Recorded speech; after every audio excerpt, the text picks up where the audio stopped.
것은 알고 있는데 우리가 이 옳은 것을 실천하지 않아서 그대로 적용하지 않아서 문제지, 또 의심해서 문제지, 진리의 말씀은 변치 아니하게 우리에게 늘 임하는데 우리의 생각이 무너지고 우리의 마음이 무너지고 우리의 행동이 무너질 때 너무나 많음을 고백합니다. 그래서 예수님은 끊임없이 기도에 대한 이야기도 수차례 성경에 많은 분량을 차지하면서 기도에 대한 이야기를 하고 계시는 거죠. 우리의 인간의 나약성을 너무나 잘 알고 있다는 것입니다. 그래서 반복적으로 했던 이야기 또 하고 또 하고 계속 그런 거죠. 자, 오늘 또다시 기도의 이야기 예수님이 말씀하고 계십니다. 만약에 우리가 신앙생활 하면서 기도의 응답에 확신이 없다면 오늘 뭐 우리가 이 새벽에 나왔겠습니까? 신앙생활에 무슨 재미가 있겠습니까? 뭔가 모르게 기도의 응답을 기대하기 때문에 또 그 기도의 응답을 체험을 했기 때문에 그래도 내가 새벽에 나가야지, 기도해야지, 그런 건 아니겠습니까?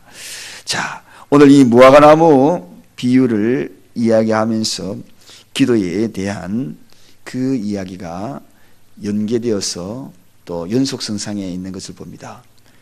그렇다면 이 무화과나무가 사실 진실성이 없는 거잖아요. 한마디로 사람을 현혹시킨 거 아닙니까? 기도도 주님을 현혹시킬 수 있어요. 진실된 기도가 아닌 것을 사람을 현혹시키듯 기도를 현혹시키는, 주님을 현혹시키고 하나님을 놀리는 것. 그래서 우리는 기도할 때에 진실된 기도를 해야 한다. 껍데기만 있고 속은 그렇지 않는 기도드리면 그 가식의 기도를 바라보면서 주님이 무슨 생각을 할까 하는 것입니다. 바리새인들이 기도할 때에 그 기도의 모습이 오늘 본문에처럼 서서 기도했다, 그렇게 이야기하거든요. 서서 화려한 기도거든요. 그럼에도 불구하고 그 서서 기도하는 그 기도는 주님이 얼마나 그 기도하는 모습을 보고 안타깝게 여겼으면 오늘 이 서서 기도할 때라부터 먼저 기도의 이야기를 끄잡아낼까 하는 것입니다. 무화과나무처럼 사람을 현혹시키는 그런 기도를 하지 말고, 속이는 기도를 하지 말고, 한마디로 진실된 기도를 하라. 이렇게 기도하는 것은 어떻게 기도하는 것인가? 한마디로 진실된 기도를 하라는 것입니다. 진실된 기도를 하려고 그러면 어떻게 해야 진실된 기도를 할 수가 있는가? 몇 가지 진실된 기도를 해야 될 요소들이 있습니다. 그리고 그 진실된 기도를 하는 방법, 그리고 그 결과, 요소, 방법, 결과, 이런 단계로 오늘 말씀을 좀 간략하게 전하고자 합니다. 진실된 기도를 어떻게 해야 진실된 기도가 되어질까요? 우리가 사람과 사람 사이에 대화하다 보면 진실된 마음이 없으면 내 마음이 문이 확 닫히는 것을 우리는 다 느낄 수 있습니다. 저 사람이 진실되지 않는 것이라 생각되는 그 순간부터, 그때부터 내 마음에 무거운 그림자가 드리워지기 시작하면서 문이 닫히기 시작을 하죠. 자, 그렇게 되기 위해서 진실된 기도는 뭔가? 한마디로 회개가 먼저 고백이 되어져야 한다. 모든 종교는 고유한 형식을 다 갖고 있습니다. 한번 보십시오. 타 종교들 다 보면은 형식들이 다 있어요. 그런데 기독교의 형식 가운데 가장 소중한 것이 뭔가? 그것은 바로 고백적인 요소 중에 가장 소중한 고백의 요소가 바로 이 회개라는 것입니다. 타 종교에서 이처럼 회개를 강조하는 그런 것들이 없거든요. 그래서 예수님이 오시기 전부터 회개하라, 천국이 가까운, 회개하라, 세례 요한이 끊임없이 부르짖었던 것. 그래서 이러한 이 기독교의 가장 강력한 그러한 요소, 그것은 바로 이 회개로부터 출발되는 거죠. 주님이 오실 때에도 바로 회개하라, 천국이 가까웠다, 그 회개로부터 출발되었음을 보게 됩니다. 영원하신 분과 그 만남의 자리에 바로 이 회개가 동반되지 아니하면 만날 수 없다는 것을 전제하고 있는 것입니다. 그래서 회개하라, 천국이 가까웠느니라, 이 이야기죠. 왜 그런가? 이 회개는 하나님을 인정하는 겁니다. 한마디로 하나님은 죄 있는 인간과는 접촉을 할 수가 없는 존재이기 때문에 그렇습니다. 그분은 죄와 함께 기거할 수 있고 머무를 수 없는 분이기 때문에, 그래서 죄가 있으면 항상 등을 돌리는 분이기 때문에, 그래서 이 땅에 모든 죄를 위하여 먼저 저와 여러분의 죄를 위하여 예수님을 이 땅에 보내신 이유도, 십자가에 매다신 이유도 죄와의 문제 때문에 그렇거든요. 결과적으로 주님을 인정하고 하나님을 인정한다는 건 뭔가? 영원한 그분을 만날 수 있다는 유일한 통로는 회개의 통로를 통하여 이루어지기 때문에, 그래서 기도는 반드시 회개와 동반되어야 된다. 이 회개 없는 기도는 한마디로 이야기하면 동정심만 바라는 것밖에 안 됩니다. 여러분, 동정심만 계속 바라보십시오. 밉상이죠. 밉상 아닙니까? 진실성이 없는데 자꾸 동정심만 바라면 그건 밉상이죠. 또 아니면은 넋두리지요. 푸념이지요. 우리가 기도해야지 푸념하면 되겠습니까? 기도해야지 넋두리하면 되겠어요? 계속 넋두리하면 짜증나요. 진실성 없는 넋두리 속에서 그걸 다 받아줄 것 같아요. 여러분, 진실성 없는 여러분의 친지들, 동기들 와가지고 자꾸 넋두리하고 푸념하면 처음에는 들어주다가 짜증나는 거죠. 진실성이 있어요.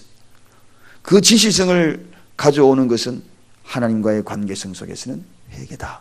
그래서 우리는 넋두리하지 말고 푸념하지 말고 동정심 바라지 말고 먼저 하나님 앞에 회개하는 것이, 이게 바로 하나님을 만나는 것이. 그 다음에 기도의 진실성 있게 다가가는 그 요소는, 또 하나의 요소가 있다면 우리는 간절한 바람이 있어야 되죠. 간절한 바람. 여러분, 목표도 없이 간절한 바람이 없다면, 이런 기도가 바로 이런 바람이 없고 기대감이 없다 그러면 하나님의 전능성을 어쩌면 무시하는 것 아니겠습니까? 우리가 하나님 앞에 간절한 바란다는 것은 그분이 할 수 있다는 전제 조건에 의해서 간절히 바라거든요. 바로 간절히 바란다는 것은 그분의 전능성을 인정하는 겁니다.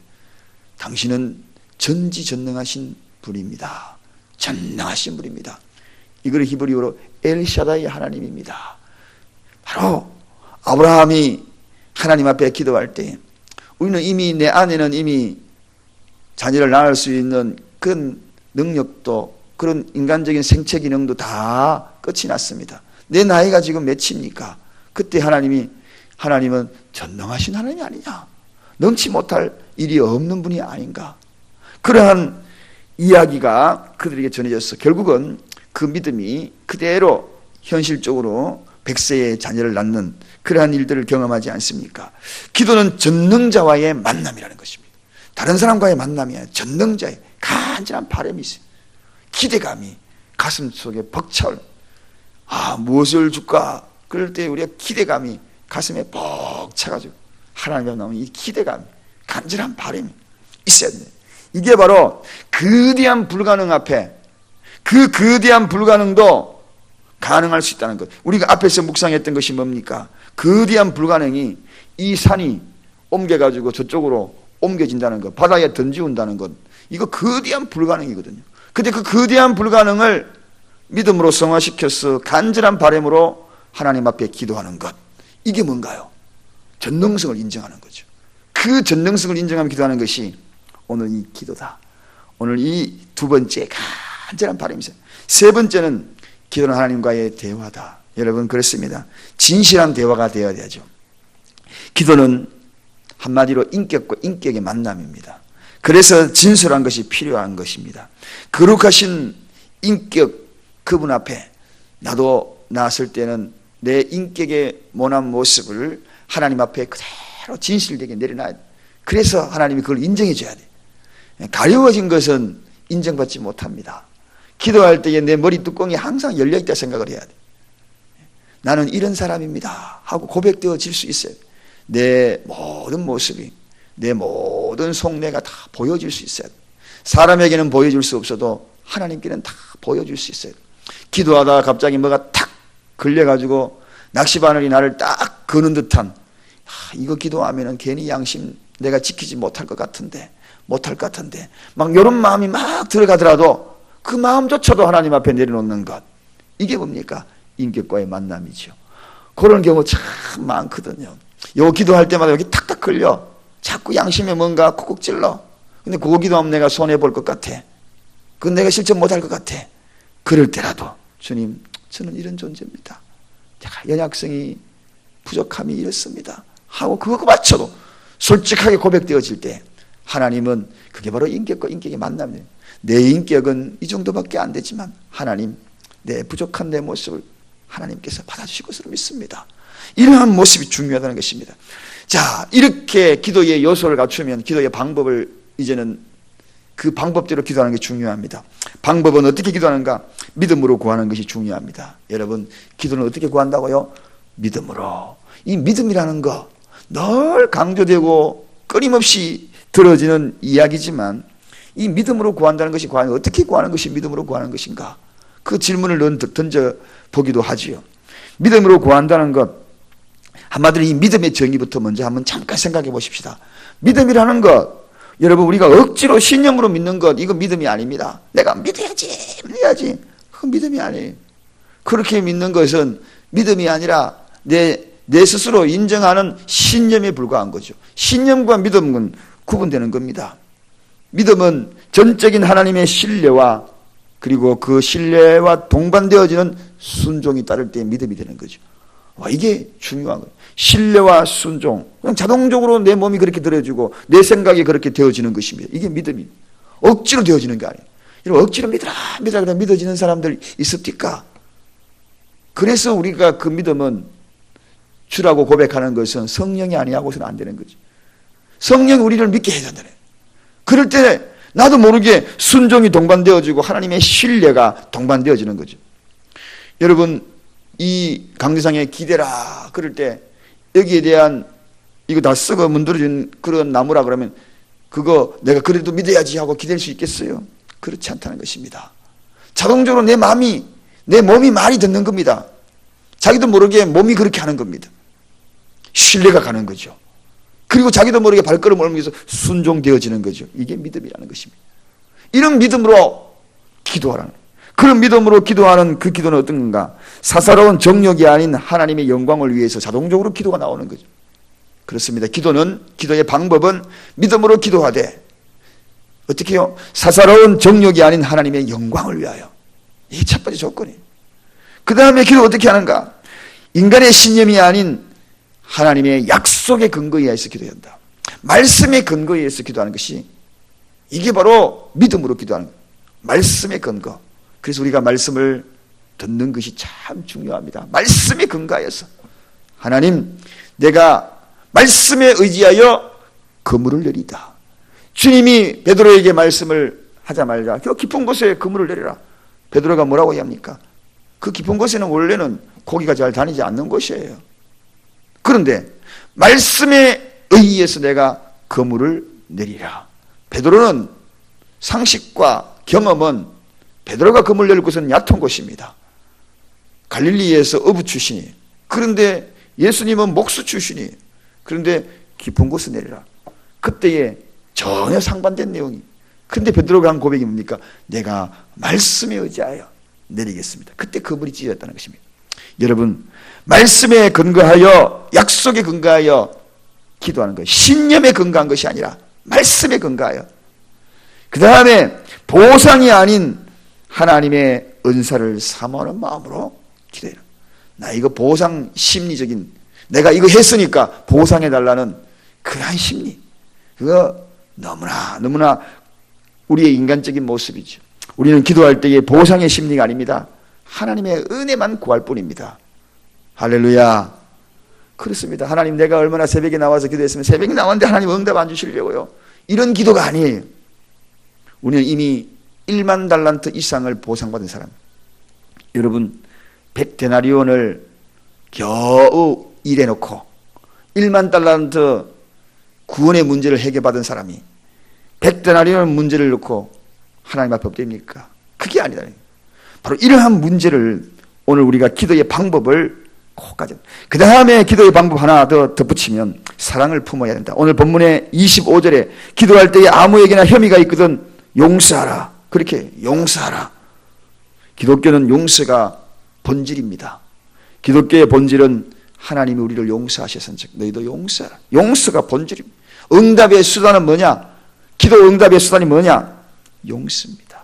기도 응답의 수단은 용서. 그래서 땅에서 무엇이든지 풀면 하늘에서도 풀릴 것이고, 땅에서도 무엇인지 매이면 하늘에서도 매인다. 이 이야기 뭡니까? 우리가 풀 것은 풀어라. 그래야 하늘에서도 풀린다. 땅에서 매여 있으면 하늘에도 매인다는 겁니다. 이게 거꾸로 안 되어 있어요. 성경 어떤 사람은 거꾸로 가끔 이야기하는 경우 있어요. 하늘에 풀리면 땅에서 풀리고 하늘에 매이면 땅에서 매이고, 이렇게 성경에 기록된 게 아닙니다. 땅에서 매이면 하늘에도 매이고 땅에서 풀면 하늘에서 풀린다. 이렇게 되어 있어요. 참 이상하죠. 그 푸는 게 뭔가요? 관계성을, 단절된 모든 것들, 수평적인 관계를 풀면 수직적인 관계가 열리는 것입니다. 할렐루야. 이게 바로 하나님의 기도의 응답의 방편이에요. 수평적인 것, 걸어갈 때 수평적인 것 걸려있는 걸 다 풀어야 돼. 그래야 하늘에서도 풀리는, 땅에서도 매여있는 거 풀어야 하늘에서도 풀린다. 자, 이런 결과 오늘 24절의 결론이지요. 받은 줄로 믿으라. 그리하면 너희에게 그대로 되리라. 이런 기도의 요소들을 가지고, 이런 기도의 방법을 가지고 기도할 때에 그 결과는 뭐냐? 받은 줄로 여겨라. 받은 줄로 여겨라. 받은 줄로 믿으라. 그리하면 너희에게 그대로 되리라. 이렇게 될 때는 기도에 막힐 것이 없다는 것입니다. 기도가 뻥 뚫린다는 것입니다. 하늘에 땅에 다 풀려 있으니, 하늘에 매여 있던 것, 땅에 매여 있던 것 다 풀려 있으니 그칠 것이 없다. 그럴 때 하나님이 받은 줄로 믿으라. 그리하면 너희에게 그대로 되리라. 사랑하는 여러분, 기도는 한마디로 이야기하면 반드시 이기게 되어 있는 것이 기도입니다. 승리하게 되어 있는 거예요. 반드시 오늘 결론이 그거잖아요. 그렇게 하길 믿으라. 그칠 것이 없지 않나요? 그 다음에 기도하다 보니까 왠지 결과적으로 환경도 변하기 전에, 이런 모든 요소 보니까 결론적으로 환경이 변하기 전에 누가 먼저 변하는 겁니까? 내가 먼저 변하더라 하는 것입니다. 이게 기도입니다. 참 이상해요. 기도는 이상해요. 땅에서 풀면 이게 뭡니까? 하늘의 환경이 변하는 게 아니에요. 내가 먼저 풀을 테니까 내가 먼저 변하는 거예요. 자꾸 다르게 생각하는 방법으로 기도하다 보니 자꾸 막히는 것이 너무 많죠. 저 사람 좀 변해야 되는데, 저 사람 주의해, 저 사람. 알고 보니까 주님은 네가 먼저 변해라. 환경 변화지기 네가 먼저 변해라. 이겁니다. 오늘 기도는 환경이 변하기 전에 기도하는 사람이 그 환경의 주인이 되기 위하여 변화되어야 환경의 주인이 됩니다. 가나안 땅에 들어가기 전에 이스라엘 백성들이 변화된 사람들밖에 못 들어갔어요. 요수아와 갈렙 다 못 들어갑니다. 가나안의 땅의 주인이 되기 전에, 기도의 응답의 주인이 되기 전에 네가 그런 요소를 갖추면 자동적으로 간다. 그게 기도의 응답이에요. 그러면은 받은 줄로 여겨라. 자동적으로 받게 된다. 오늘 이 말씀을 기억하면서 우리가 이렇게 기도하라. 이런 기도를 한번 드려보지 않겠습니까? 기도하겠습니다. 하나님 감사합니다.